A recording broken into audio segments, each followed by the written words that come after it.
I was listening to a podcast the other day. There's no longer blue bloods. Did you know that? They're called green bloods. Well, that's true.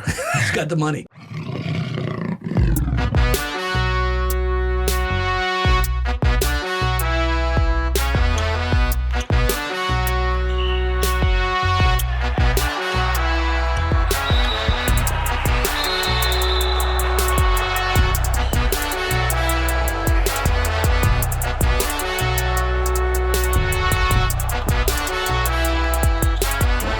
Hello, everybody. This is Justin Gray, sports editor for the Bell Ringer and communication major at Augusta University with another edition of the Dip Meter Show from Bell Ringer Phoenix Media. In this edition, we will discuss the Jaguars' first PBC conference win over USC Beaufort. We'll talk about last non-conference win over Converse and preview the rest of the schedule, as well as talking about the first half of the schedule. Our panel includes head men's basketball coach Dip Metris and Dr. David Bulla. Welcome in, everyone. Good morning. Merry Christmas. Or does that pass? Oh, Happy New Year. Happy New Year. Happy New There Year. you go. So since we've talked on here, you've played 2 games. Kind of feels weird. It's been like 3 or 4 weeks. You guys beat USC Beaufort 105-96. That's now 2 of the 3 times you played them, you scored 100 points. The other time was like 98. So take us through that game. I know it's been a long time ago now. Yeah. But a lot of possessions. You guys controlled the game really well. Mm-hmm. Only took 4 3-pointers and 54 points in the paint. Did you guys execute the game plan how you expected to? Well, we handled their pressure better early, and I think we had one segment in the first half. I burned the timeout pretty quick. We turned it over twice in a row. When you play teams like that, you have 2 choices. Either you attack the pressure or you don't attack the pressure. Ironically, when Savannah State beat them, they didn't attack the pressure. They kind of, if you want to get a layup, you back it out.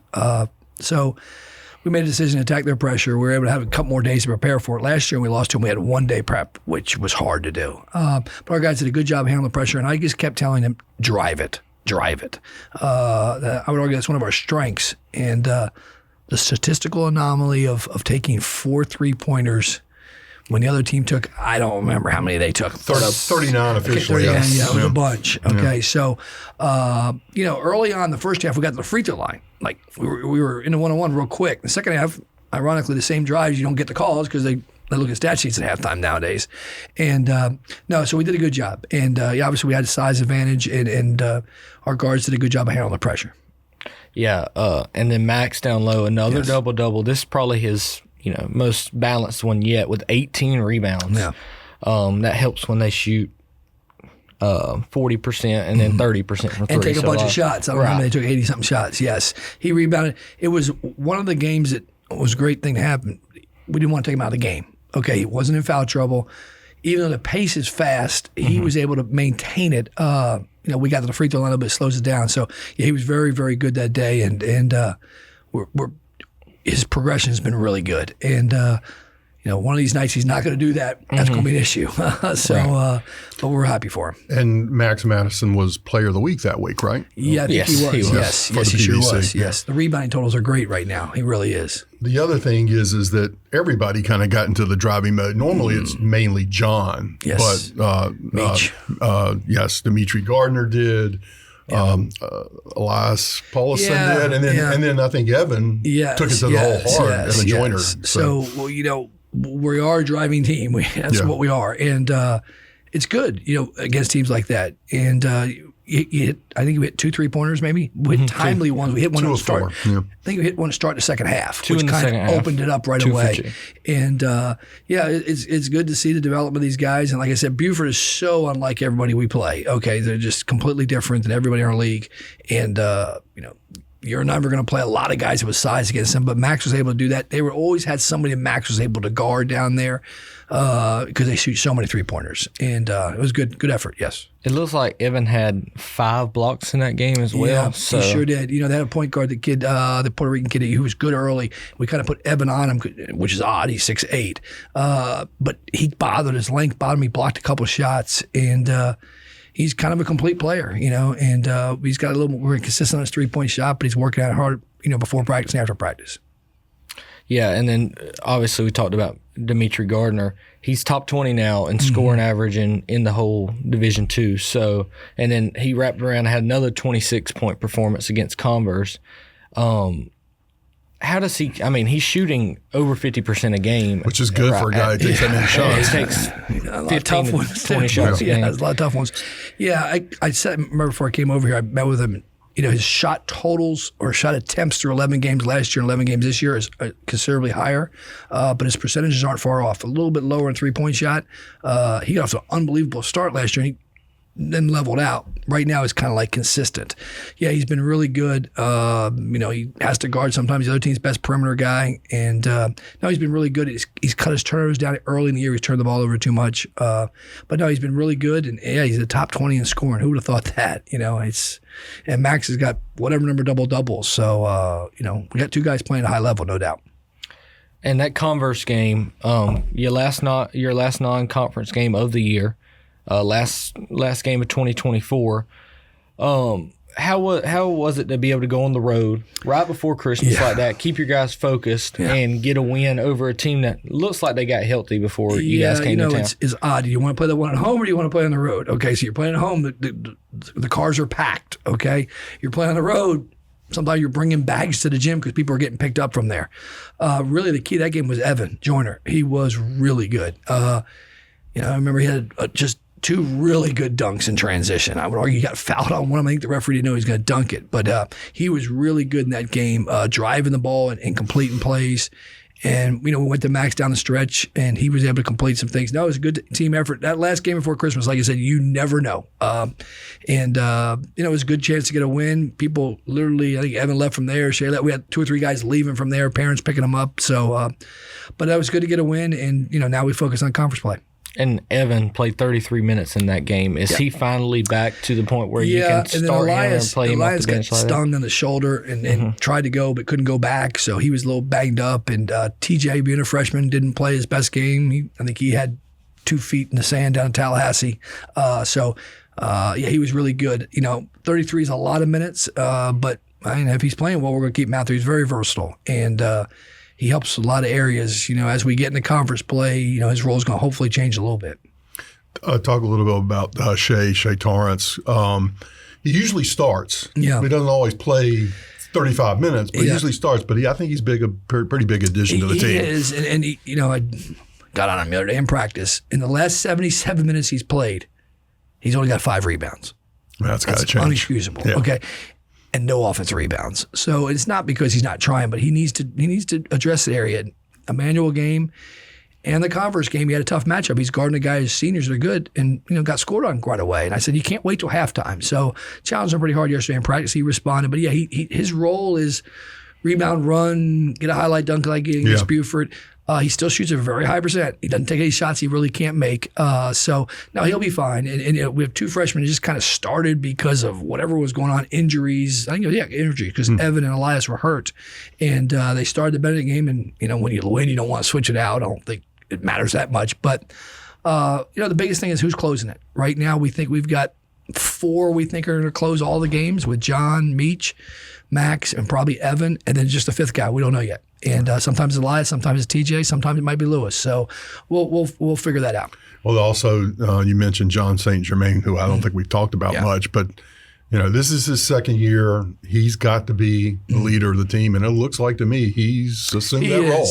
He was very loud of him just during the Converse game during a timeout. He really jumped some guys' butts about getting beat back cut to our freshmen, and it was nice to hear it. And he's been playing really well. He doesn't take shots. He drives it. At Converse, he drove a little early in the possessions. They were going to close down these gaps, and every team's a little different. But Converse definitely going to close gaps down on Meach and John. Yeah, and before him, you had Tyree Myers, who's one of the all-time assist leader, right? Yep. It's hard to replace him, and I think last year John wasn't completely sold. Last year, same thing. I looked the same. 11 games, he was playing 10 minutes a game, and then Zaire got hurt, and he just started playing better. And he did not have a good Fayetteville State game, and we had a little. After the game, it wasn't good with me and him. I said, hey, man, you're leader of this team. Like, you can't play this way. And hey, he's responded real well. Right. Yeah, and we're kind of getting to the schedule now where John is part of the year where John dominated last year. Be interesting to see if you can kind of replicate that. He's averaging about 15 points per game right now. Quietly, it feels like. Very quietly. It's free throws. Right. Some of them, yes. And then, he's averaging almost 5 assists a game. Of course, he had the run where he had 8 in like 3 games in a row. But looking back on the first half, we sat in here and talked to you, and it was 0-4 at one point. Mm-hmm. And now it's 7-4, 7 in a row. What are the vibes like on the team? What kind of message are you picking up from the guys? Like, is confidence just kind of exuding from them? Obviously Evan helped us during this whole thing, getting healthy. Yesterday in practice we weren't very good, and I kind of blew the whistle. I said, hey, I hope we don't realize that Columbus is good. Like, they're 9-1, and Zach said, we think we're good. I'm like, whoa, all right, let me address that real quick. So you get confidence. You have 4 or 5 guys that are new, that are playing and thinking this is pretty easy now. All we got to do is pass the ball a little bit more and do some different things. It's a little harder than that as you get conference play. So, no, we got really good vibes. Went in this morning, and, we don't practice till 1 o'clock. At 8:30, he already had 12 guys already show up at the gym today. So that's good. And, you want to keep that thing going. It's hard when you get in conference play, and, but it's a whole lot better than the alternative. Well, one of the hard things about coaching is this particular part of the year, because you let them go for Christmas and maybe New Year's, depending on the situation. And, they're gone a week and they're eating mom and grandma's food. And and getting access to a gym right. we take for granted in America. Elias, when he's home, there's no access to a gym in Iceland. His brother plays in the pro league, but he couldn't get access to his gym. Lou was in Germany, didn't have access to his gym. Ollie didn't have access to his gym. Max went to San Antonio. I did that to see a relative, and because he flew out on a Monday and came back on Saturday. Now he went to the gym Saturday. Meach was able to because he was a high school coach. The American kids that are going to high school situations usually are okay. Right. But the international kids, if they go home, it's hard. It really is. And, Zach gives me a hard time about it. I think we had 7 days off. I'm like, golly. And he goes, well, we had 7 days off. We're not going to be in conditioning, which I don't remember that. I've been a long time since I played. So, first day's always bad. My old college coach never came to that practice. Probably should have followed suit and went recruiting because they're just not sharp. But they all wanted to be there, and all of them came back. Okay, that's a good sign. On time. Yeah. So those are all positives as well. Yeah. And we'll move on to our final segment now, where we discuss this upcoming week. Well, kind of week. It's Saturday and then Wednesday on the podcast. So you guys will host number 19 Columbus State, and then go to what was a hostile environment last year at Clayton State. They're not typically very good, but they had a big crowd when we come up there. Number 19 Columbus State is going to be a tall task. They're 10-1. What is your scouting report on Columbus State? Okay, so we played in a tournament with them. Right. Okay, so we sat there and watched it, and we went 0-2. They went 2-0. And I remember watching. I'm very good friends with Robert. I'm like, hey, you got a pretty good team, And he's got a new point guard, kind of dynamic, really fast, quick guy. They're good. They're the first team that's going to throw, I want to say, 4 different defenses at us, maybe 5. I'm going to triangle 2, they'll amoeba, they'll 1-3-1, they're going to switch man-to-man. So we don't want to slow down too much. Let's just move the basketball. Sometimes you get over-analytical with this stuff. Let's just move the ball and see how they react to us. But no, the biggest thing is of their top 9, only 1 is a freshman. All of them are fourth-year guys, fifth-year guys. They're older. They're men. So they have guys coming off the bench that are in their 4th or 5th year of college. So I say that, if we want to win the league, but we got to win. We got to win a home game, and it's going to be against a good team. I think Columbus is going to be in the mix. Hopefully, we're going to be in the mix.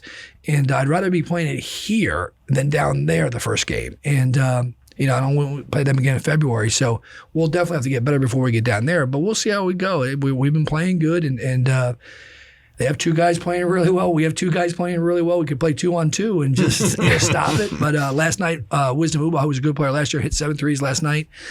He was an ankle injury, so he didn't play opening weekend up in North Carolina. They got a good team, and hopefully we'll play well and see how we react to this. And then we go to Clayton, which you always hear me say: win as many as you can on the road. You're going to have 9 of them. It don't matter where or who it is. You win as many as you can, and. Going to Clayton early in the year, everybody's got a chance right now. Everybody's either 1-0 or 0-1. After this weekend, somebody will be 1-1, somebody will be 2-0, somebody will be 0-2. So, it'll be a big challenge, no question. Yeah, mentioning Wisdom Ubo, it's going to be interesting to see the matchup of him and Dimitri. because last year they went toe-to-toe the entire game. No, Adderton too. Now Adderton's their main guy now. Yes, Jared. Yes, so it isn't because Wisdom was really good last year against us. He was hurt, and last night he makes 7 threes, which means he's 100% back.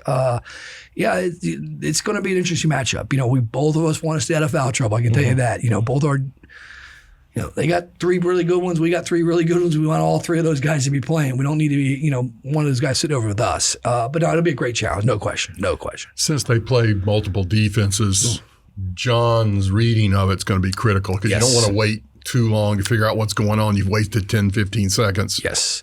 We don't want to be too tentative. We've played, I've played against them a long time. You don't want to overanalyze this thing. Let's get down in transition, move the ball, and see how they react to it. If you try to kind of go in there and go possession by possession, the game becomes real stagnant. And next thing you know, it's 26-26. Not that neither one of us want to play slow, but that'll happen. And we've always zoned them, and he knows it's coming. We've zoned them last year. I think a majority of the time down there, we zone them, and we know where they're going to attack it. Like I said, it's going to be a good game. Hopefully, 2 of the better teams in the league. Obviously, other teams are good, but Columbus has got the best out-of-league record of anybody. And, this would be a great one, I think. Yeah. It looks like they're out of conference, maybe not as strong as, our out of conference, but it will be interesting to see how we match up with them. And then Clayton State looks like they're a little bit better than they were last year. They no question. Almost got North Georgia at home when North Georgia was ranked number 9 in the country. Yes. Lost by 3. And every time anybody goes there, it's a tough game. The abyss, I call it. Yes, you kind of go in there, and it's a unique place. It is. It'll be a challenge, and that'll be our first road game in our league. And obviously, we've played a bunch of road games. Columbus last year had one of the hardest schedules in the, and you can't control some of this stuff. Last year, Benedict was one of the best teams we played. This year, they're not as good. So you kind of play some return games. But no, Clayton, no doubt, always has size, always has rim protection. They play a completely different style than Columbus. And, like I said, if you want to be good, win the home ones and see as many as you get on the road. And right now, we're 1-0 at home. With the way you guys started conference play last year, what are your guys that returned this year telling those freshmen and kind of guiding them to getting off to a fast start in the league play instead of the one we got off to last year? You don't want to be salmon swimming upstream. You're swimming upstream if you're 1-4 or 1-3, and then we kind of ride the ship and had to go in the right direction.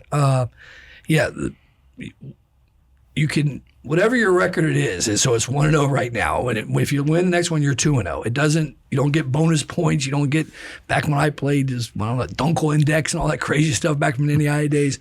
No, you just try to win as many as you can. And, you're never winning a league until you beat somebody good on the road, okay? Fortunately, we'll open our first 2 at home. Last year, the first 2 were away, okay? So this is, let's just take care of this one against Columbus. But, Meach and Max have been through it. John's been through it. And like I said, it'll be a great situation. Then you do play 2 in a row on the road. Yeah, Clayton and then Aiken. Yeah. So Clayton and Aiken, which is going to bounce out. Aiken dropped one to Columbia International the other day, kind of a one you get before your conference play. But I watched it. Columbia International's 12-1. I don't think they thought they were going to be 12-1 when they came in there. So, it's hard. And you just want to, once Monday comes around, Sunday comes around, there'll be people back here. Okay. These guys have been here by themselves. Right. Like being in a desert, there's nobody around. And it's also cold. It's cold. Yes. So, it's just a different time, but they're happy to see each other and happy to be at practice. And, This is the first game where both teams, the women and men, are playing. So 1:30 for the women. Yes, 1:30. Who are what, 9-2? 9-2. Yes. 9-2, and Columbus girls were picked to win the league, and they were really good last year, right? Yes. So that could be 2 really good basketball games on Saturday. 2 games that let's get the community out there. Yeah. Come on, this is one of the things basketball. I totally told my wife. She said something about Saturday. I go, hey. Every Wednesday and Saturday we have a game. I don't know what we're doing. I just know every Wednesday and every Saturday we're playing. We don't have any Monday games this year. We don't have any weird stuff going on. So every Wednesday, every Saturday we're playing. And, we sometimes we'll practice on Sunday. Sometimes we'll take off a Sunday and take off Monday based on how we're doing. But, you get in that routine of Wednesday, Saturday, which is fine. Yeah, I like that. I like knowing who we're playing. I'm not sure it is. I just know we're on the road on Wednesday and at Aiken on Saturday. And after that, I couldn't even tell you who we're playing. And I think it's youth day or something like that. Yeah, So it's so. a community involvement. Yep. It's not like the 2 school days. But yeah, when you pull up to the arena now, you're going to, like, it is massive construction right now. Like, when you pull up in the first entrance you see, it is, like, it's wild. I mean, because they're working on it. Right. And, everybody's got to come through the other 2 entrances. But when you pull up, you'll see it. There's all kind of tarps out there. There's cranes all over the place. They've been working all the way through the break. Yeah, and then once you return home, after the little 2-game road trip, you get the stuff to stadium, you get student appreciation. Yes. So it should be 2 really big crowds to get going into conference play, and that'd be great. But let's turn our attention to something else. Around the New Year's Day, usually you watch football. But are you more of a Division I college basketball watcher, or you like to watch football around the holidays? I'll do both. Okay, I love college football. I'm not a big pro football guy. My daughter's a Falcons person. My wife's a Falcons person. When I was up seeing my brother, whatever their names are, the Commander, Redskins, whatever they are, I had to sit there and watch that with them. But no, I grew up in D.C. area, so I'm going to be partial to a Big East game all the time. Okay, I was probably one of the few guys that watched Georgetown Syracuse when they played the other day before Christmas. Hit me and Kevin Feigl, because Kevin Feigl was watching it.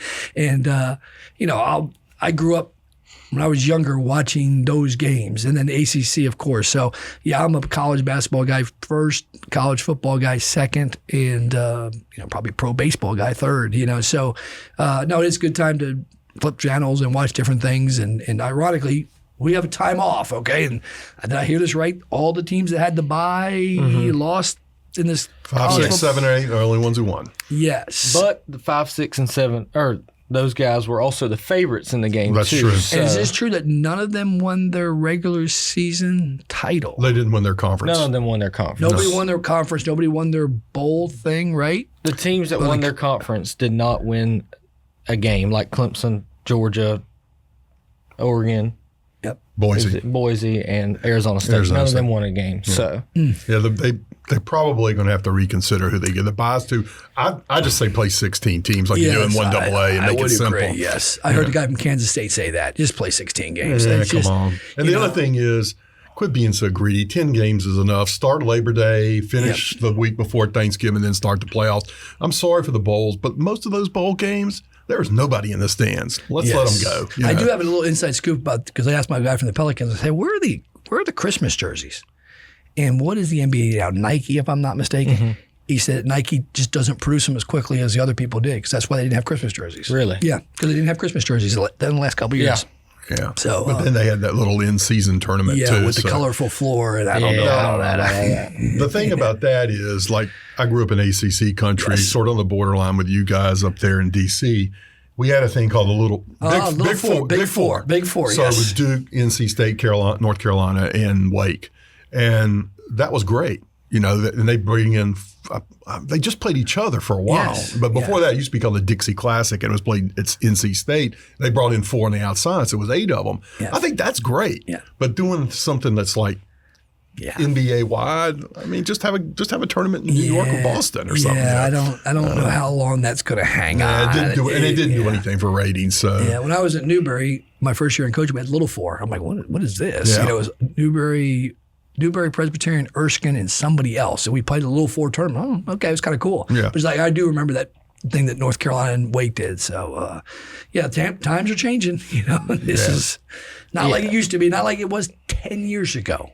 Not to divert, like I said, one of my best friends works in the Pelicans. He, not to say who, he goes, we just signed this guy to a contract. I don't know if he'd make our team 10 years ago because of the advent of 3-point shots. You see guys out there signing huge contracts. You're like, how good is this guy? Except he can shoot. Would Ben Wallace get a contract nowadays, or Dennis Rodman? So it's wild. This thing has changed. Yes. Dennis Rodman would. Yes, Dennis Rodman would. Yes. It's just interesting that, they try to do NC season tournament to make the regular season matter, but problem with the regular season is 10 teams make it from both leagues. Yes. So only 5 from both don't make it. Yep. And it winds, so the regular season really doesn't matter if you've got enough talent to get there. NBA playoffs are great. I mean, the playing thing is great. You get there. I love that. I mean, I do love the NBA playoffs, but regular season game. Jokingly told my wife one day, hey, we got tickets to a Hawks game. She's like, no. Right away. She's like, and I would probably go, but even, a casual fan, do you really want to go watch the Hawks play the Pacers? I mean, drive 2 hours. I don't know. It's hard. I'll watch the Braves play. So. Well, the thing is, the NBA doesn't matter until the Masters is over. really. Yeah, that's a great point. That's about the time it starts to matter, and so you're not juiced up about it. But the college football playoffs, that stadium had about 10,000 empty seats last night in New Orleans, but that was probably because of this. Is that because they changed the game? Because they changed the game, and people were scared, I think. Yeah. And people also probably had to fly back to work today. Yeah, I heard that. I heard that somebody said that people were flying back. But still, that was a pretty good game.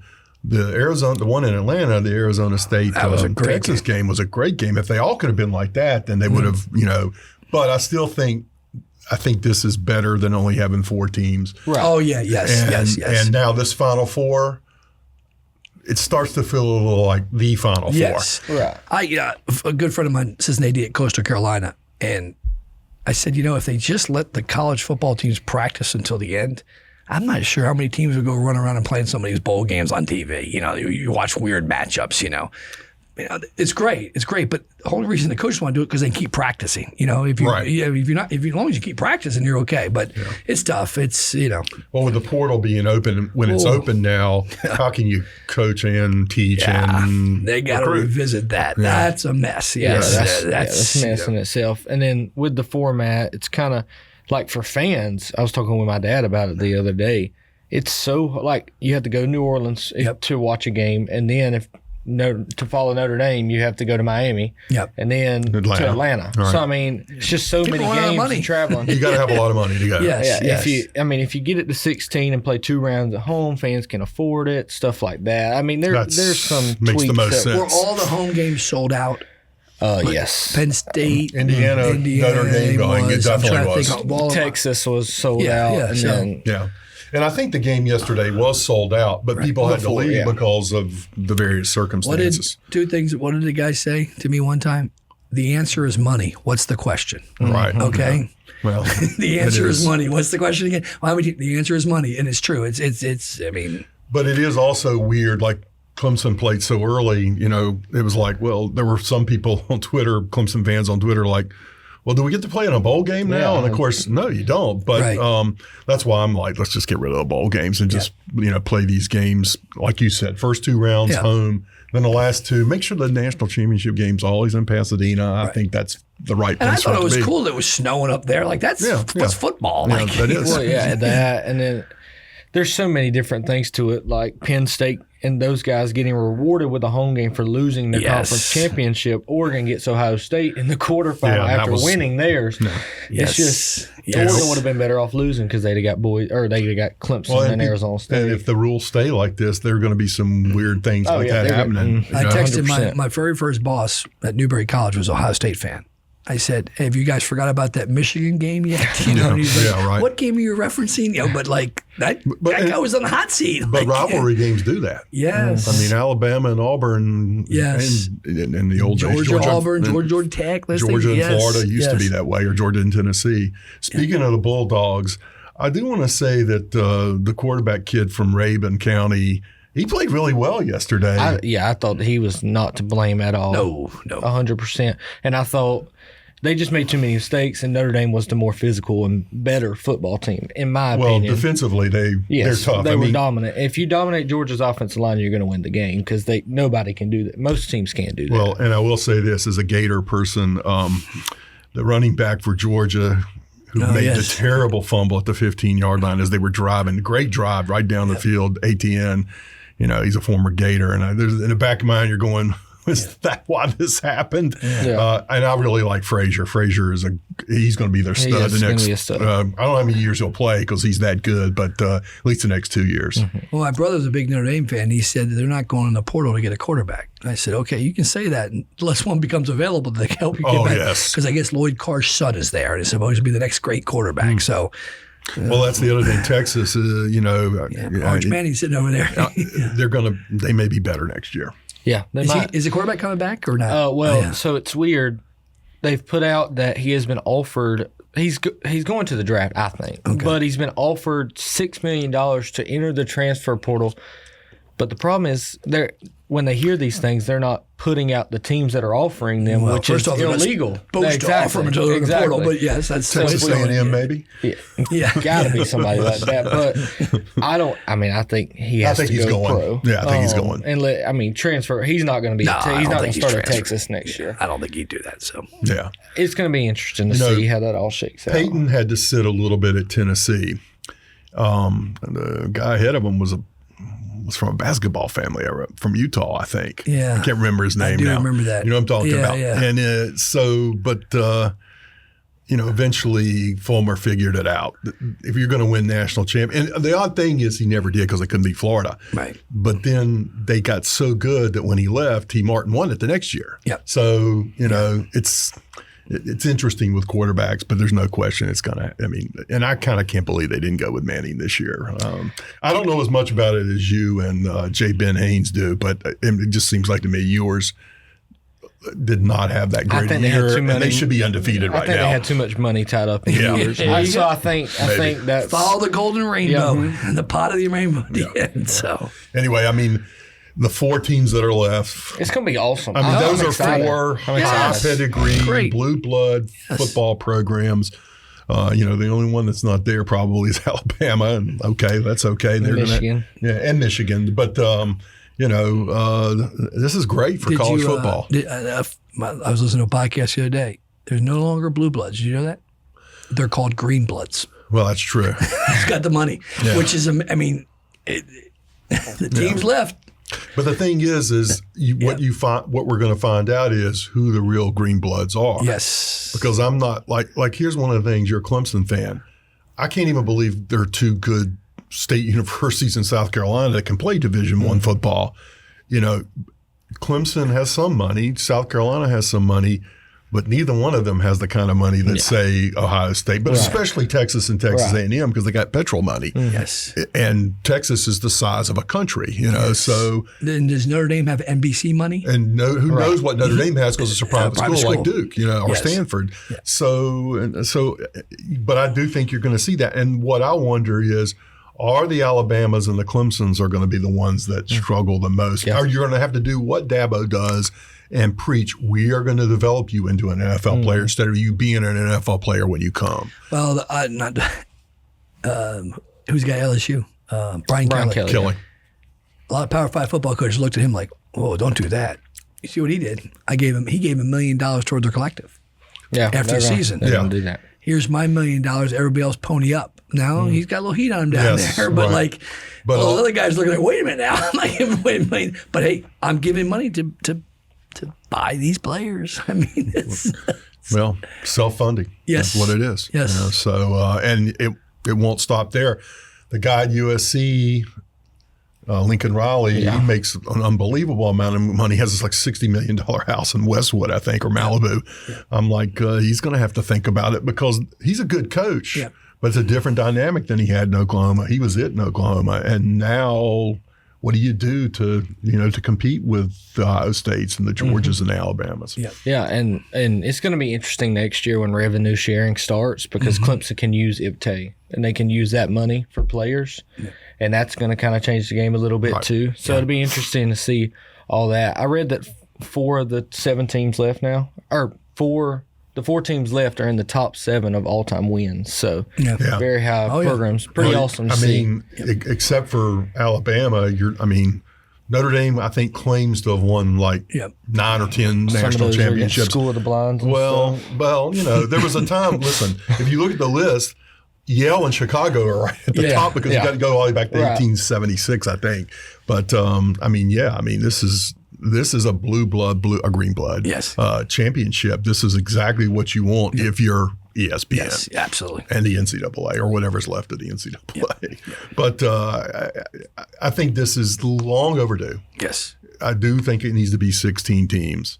The 1AA thing would be people would love it if they actually showed more of it. And Valdosta got to it in 2. And what was weird there was their coach on the day that they played the championship game was hired somewhere else. Second time it's happened down there. Yeah. The basketball coach, a good friend of mine, because second time it's happened. Play national championship, lose, get a Division I job. Yeah. Crazy. Anyway, and I do want to, I'm a Florida guy, but I want to congratulate the Bulldogs. they did not have the team that they had, even in 17 when I think that his best team when he had some of Rick's guys like Sonny Michel. I just think that was a great team. Just unfortunately got burned by one play. But they did win 2 national championships, and those 2 teams were way better than this team. Oh, yeah, 100%. And yet this team got to the Elite Eight. He kept plugging along. And if Gunner had some help yesterday, I think they would have beat Notre Dame. Yeah, it'll next Wednesday will definitely be fun for me on the podcast. It's been a long season, so I'm glad I don't have to suffer Georgia winning another one. But now you have to suffer with your Ohio State buddy. No, well, that's not. I don't mind Ohio State. I've lived in Georgia my entire life, so a little bit different there. But good luck, I appreciate you guys this weekend. We'll be. I'll be there. Sure, David Bulla will be there. Yep. So thank everyone for listening today. We'll be back next Friday with another episode. The Dip Meter Show is a production of Bell Ringer Phoenix Media. Jasmine Garcia is the TVC Lab coordinator. She's also a producer today. Dr. David Bulla is the coordinating producer. We are coming to you from the TVC Lab and University Hall on the Summerville campus of Augusta University. You can find us at aubellringer.com, on Spotify, and on social media. Please send your comments to bellringerproduction@gmail.com. Have a great day and listen again soon. This is Justin Gray saying so long. Back at you next week. We're out.